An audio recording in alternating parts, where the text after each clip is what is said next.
I'm Kenny Twillman, and I am paid by trade. My job here is to work with farmers. The farmers' needs primarily in feed. Second of all, seed, fertilizer, chemical. We work in small amounts in that, but our primary effort is feed and grain. Selling it back to farmers with animals, with livestock. There's obviously several of us that are in this business, and so farmers merely call around, or we post it on the internet or whatever. What we're paying that particular day. Goes up and down with the market, but it also goes up and down with our needs. If our needs increase, then we actually pay more versus the market than we would on a time that we have a lot of corn on hand or something. We may pay a little less because we're not as excited to buy some. So they call around and see who has the best price based on their location. In other words, it takes freight to get it from the farm to the market. And so it depends on where we're located and how many miles it is. And the farmer kind of figures out, well, I can haul it for that and so on. And that's how they make their decision as to where they're going to sell it. At the moment, trade has really slowed down the bean market, of course. That's probably the biggest thing. I do see the upside at the moment because of the swine flu that China has had. The pork market is doing very well. And again, that's 50% of our business. So from that side, it has been a plus. It truly has.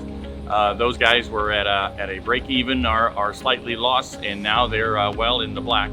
And so we're tickled to see that. It's very hard to play on both sides of the coin sometimes, but that's exactly what we attempt to do is to buy from one and turn around and sell to the other because that's the need that we're trying to fill.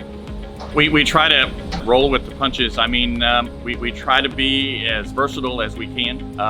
Feed, of course, being our mainstay.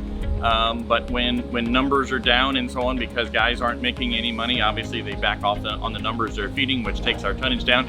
So then we try to look at other possibilities to fill those voids, a little more grain business, maybe a little more chemical business, maybe a little more grass seed business. At the end of the day, everybody's going to eat. And what we produce, food, I think, is obviously the last thing that anyone is going to give up, obviously. And so I think it would take quite a while before it would really impact it really drastically. But you obviously see a lot of those folks that are operating on a little thinner margin than others, and so you always worry about that because obviously it's a lot of dollars that we work with, and anytime there's a lot of dollars involved and you stub your toe, it can get ugly real fast. But we believe that there's things are really lesser because of the trade embargoes and so on that we've experienced. But on the other side, I do believe that there is a purpose behind this. I'd sure like to think that there is a purpose behind this, and so I try to keep as positive outlook as I can. I'm Kenny Twillman, and I am paid by trade.